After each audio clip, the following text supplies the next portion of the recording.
ओम नमो भगवते वासुदेवाय। ओम नमो भगवते वासुदेवाय। ओम नमो भगवते वासुदेवाय। हरे कृष्ण।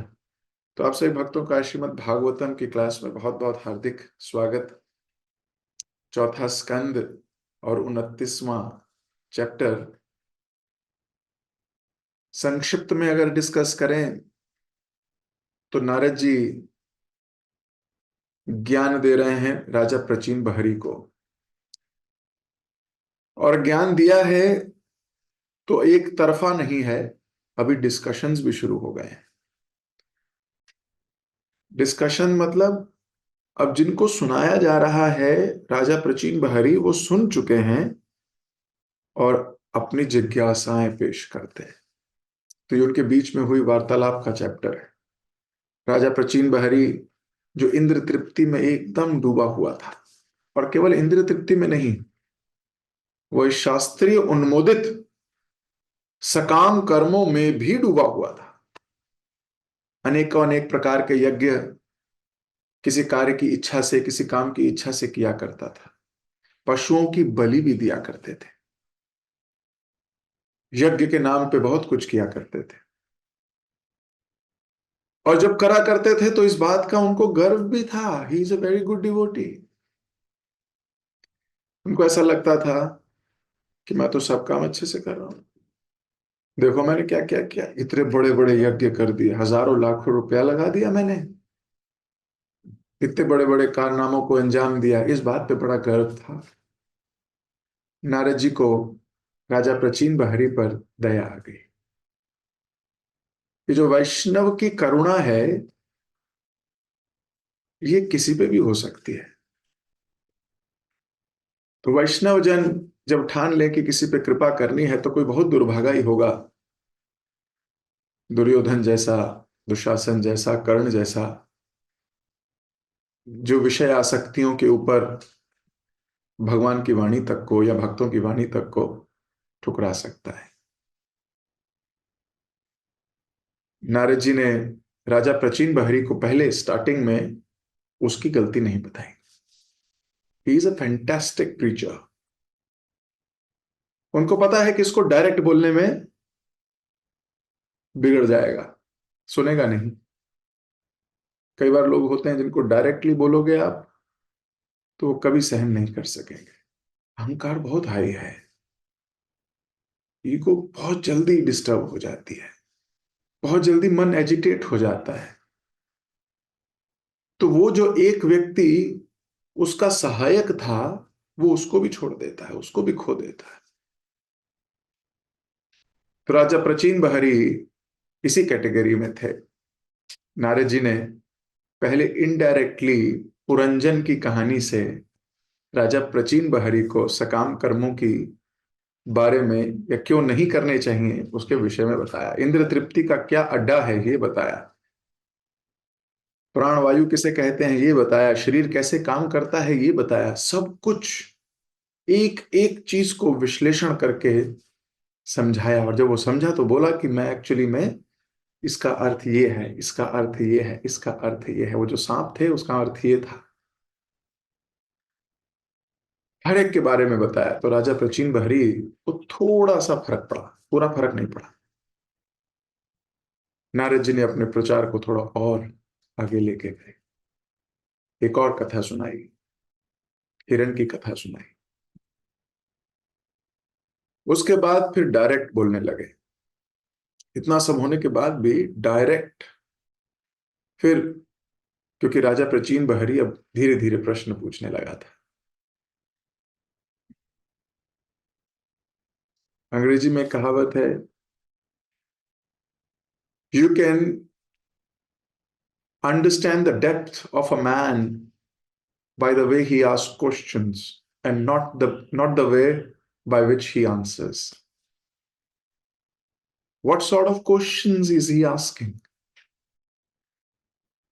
उसके प्रश्न कैसे हैं, ये एक व्यक्ति की गंभीरता, व्यक्ति की गहराई को बताता है। तो राजा प्राचीन बहरी अब प्रश्न पूछने लगे थे, तो लग रहा था कि थोड़ा इंटरेस्ट ले रहे हैं।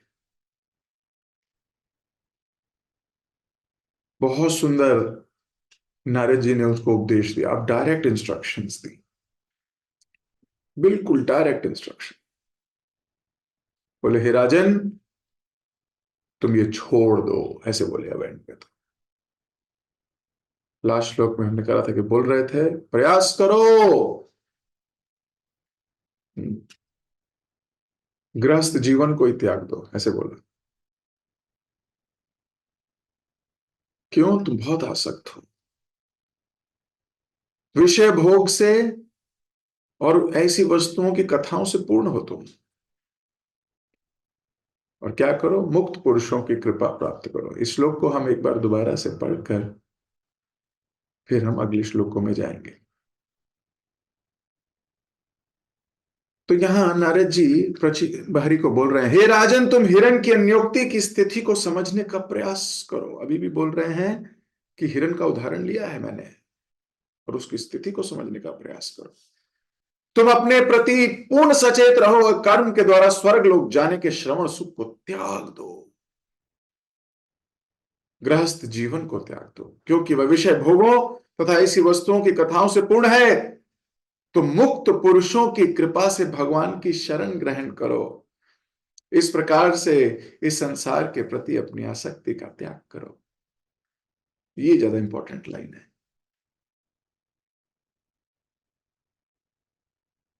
यहां राजा प्राचीन बहरी को कहा जा रहा है गृहस्थ जीवन त्याग दो। इसका अर्थ ये नहीं कि हमें कहा जा रहा है कि गृहस्थ जीवन को त्यागना होगा। गृहस्थ जीवन के पीछे की आसक्ति के बारे में बात की जा रही है। एक है गृहस्थ, एक है ग्रह मेधी। यहां ग्रह मेधी की बात की जा रही है। वो व्यक्ति जो सोचता है स्त्री सुख ही सब सुख है। इसके परपट में आप पढ़ोगे तो प्रभुपाद जी बता रहे थे, गृहस्थ जीवन में वो व्यक्ति पत्नी के कंट्रोल में रहता है।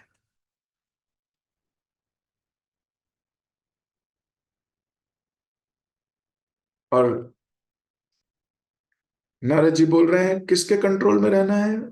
गुरुजनों के, महापुरुषों के कंट्रोल में जाने की अवस्था है, ऐसा लिखा गया। और पट में प्रभुपाद जी ने उसको और सरल में कर दिया कि गुरु की शरण में रहना चाहिए। तो कोई गृहस्थ जीवन में रहता हुआ भी सन्यासी हो सकता है। अर्जुन को भगवान ने जब गीता का संदेश दिया तो अंतिम अध्यायों में क्या कहा? अंतिम अध्याय में अर्जुन को कहा, चेतसा सर्वकर्माणि मई सन्यासी मत परा। मई सन्यासी मत परा। अर्जुन को ये नहीं कहा तुम अपनी बीवी को छोड़ दो या गृहस्थी छोड़ दो। समझाया कि सन्यासी बनो। कैसे? गृहस्थ में रहते हुए भी। क्योंकि सन्यास is not only in the color of the cloth that you wear. Sannyas is a philosophy, is a way of life. Prabhupada ji ने सिखाया किस प्रकार गृहस्थ, ब्रह्मचारी, वैश्य, शूद्र कोई भी किसी भी अवस्था में सन्यासी हो सकता है, अगर उसके जीवन का उद्देश्य एकदम क्लियर है, अगर उसके जीवन का लक्ष्य एकदम क्लियर है और केवल वो बोलता नहीं है, उसके लिए जीता भी है। हमारी कृष्ण भावनामृत आंदोलन में, अंतरराष्ट्रीय कृष्ण भावनामृत संघ में आप किसी छोटे से बालक से भी पूछोगे कि जीवन का उद्देश्य क्या है, तो वो आपको तुरंत बता देगा, भगवत धाम वापस जाना, भगवान का प्रेम प्राप्त करना। छोटा से छोटा बालक भी बता देगा कि जीवन का उद्देश्य ये है, पर बताना और जीने में अंतर है। बताने में और जीने में अंतर है। ये जानना कि मेरे जीवन का उद्देश्य यही है और उस उद्देश्य की पूर्ति करने के लिए लगे रहना, भरसक प्रयास करना, ईमानदारी से प्रयास करना, बहुत ऑनेस्टली एफर्ट करना।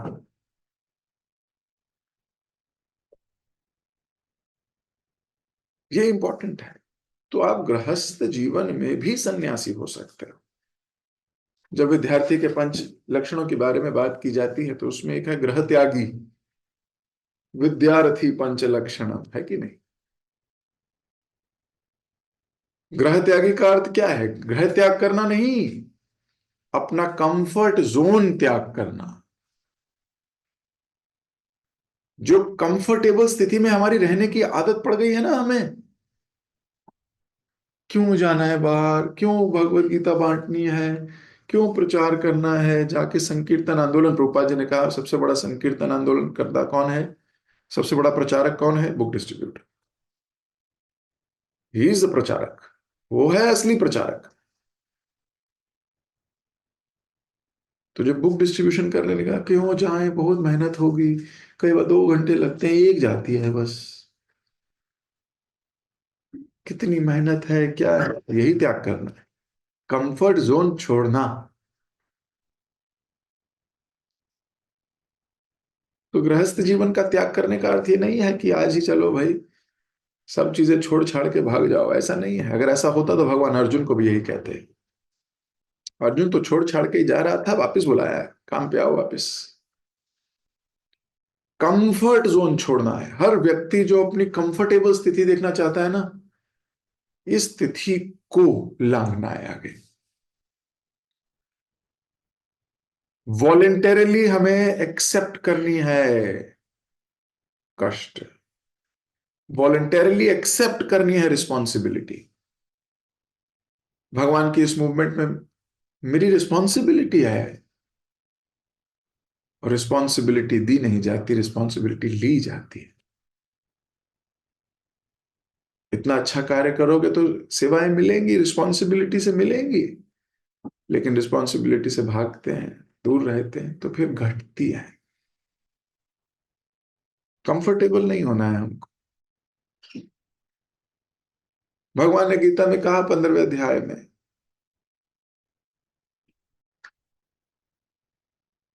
प्रकृति स्थानी कर्षति, है ना, 15वें अध्याय में श्लोक है। स्ट्रगल, कंटिन्यूस स्ट्रगल चल रही है। ये स्ट्रगल फील होनी चाहिए कि प्रकृति के गुण के साथ मेरी जंग रोज चलती है। रोज प्रकृति का कोई रजोगुण, तमोगुण, सतोगुण मुझे लेने की, मुझे डुबाने की, मुझे गिराने की, मुझे घूसा मारने की, लात मारने का प्रयास कर रहा है। नॉकआउट पंच देने का प्रयास कर रहा है। कभी कोई आसक्ति, गृहस्थी जीवन में तो कितनी आसक्तियां, लाइसेंस है ना। कुछ कुछ चीजों का हमारे गृहस्थ जीवन में शास्त्रों ने लाइसेंस दिया है। इतनी रेगुलेटेड इंद्र तृप्ति अलाउड है, लेकिन उस लाइसेंस को कोई लोग मिसयूज करते हैं, पूरा जीवन ही इंद्र तृप्ति पे लगा देते हैं। नारद जी इस प्रकार के जीवन को मना कर रहे हैं कि अपने पूरे जीवन की डायरेक्शनलेस है। बस enjoyment is the only direction. जहां मुझे मजा आएगा भैया मैं तो वहीं रहूंगा, ये बहुत गलत डिसीजन है।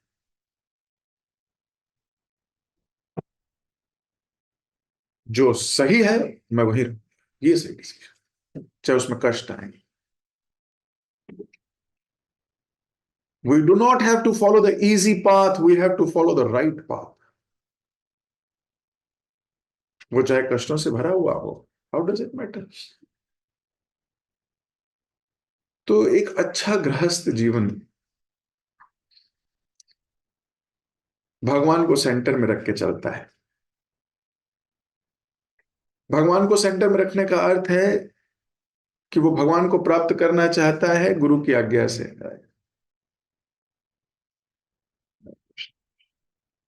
वो भगवान को प्राप्त करता है गुरु की आज्ञा से, क्योंकि हर व्यक्ति को लगता है मेरे जीवन में कृष्ण सेंटर है। बताएगा कौन? गुरु। हाँ, जो हमारे सीनियर हमारे कार्यकलाप देखते हैं वो बताते हैं कि आपका सेंटर कौन है। अगर 2 मिनट के लिए या 30 सेकंड के लिए या 2 सेकंड के लिए भी आंख बंद करके सोचो कि जो आप इतनी मेहनत कर रहे हो संसार में, वो सेंटर कौन है, तो आपको आप ही दिखाई दोगे। मेरा भविष्य, मेरा करियर, मेरी लाइफ।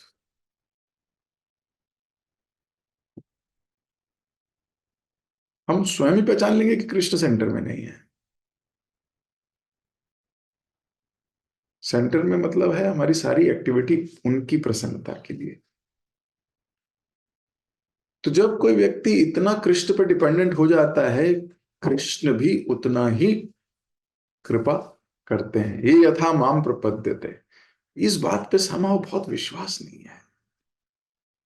अपने हाथों पे, अपने कर्म पे, अपनी बुद्धि पे, अपनी जान पर जितना विश्वास है उतना विश्वास भगवान पे नहीं है। अगर भगवान पे विश्वास हो जाए तो इंसान कंफर्ट जोन से तुरंत बाहर आएगा। वो कहेगा "अरे, कोई फर्क नहीं पड़ता, मुझे कंफर्टेबल की जरूरत नहीं है, मुझे पता है मुझे क्या करना है, मुझे यही करना है"।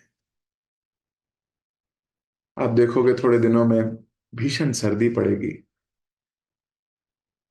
कुछ भक्त रेड लाइट पर भगवत गीता बांटते हुए दिखाई देंगे आपको। कुछ भक्त मॉल के बाहर, कुछ रेलवे स्टेशन पे, कुछ एयरपोर्ट पे। वो अपना कष्ट, क्या वो उनका जीवन जीवन नहीं है? वॉलेंटरीली एक्सेप्ट कर रहे हैं कष्ट, मैनेज करते हैं अपना टाइम। सेंटर में कृष्ण है, गुरु क्या क्या है।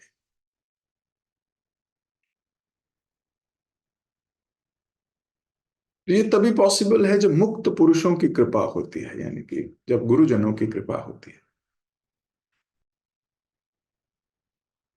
आप विचार करोगे अपने जीवन में, जो व्यक्ति जिससे आप बहुत इंस्पायर्ड होते हो, अगर वो मटेरियल वर्ल्ड का है तो वो आपको कुछ रिक्वेस्ट करेगा ना, आप तुरंत भागोगे उसका कार्य करने के लिए। मान लीजिए कोई आईएएस ऑफिसर है, मान लीजिए कोई आपके भाई बंधु हैं, कोई आपका मित्र है, कोई चाचा जी हैं, ताया जी हैं, कोई बड़ी पर्सनैलिटी है जो आपको बड़ी लगती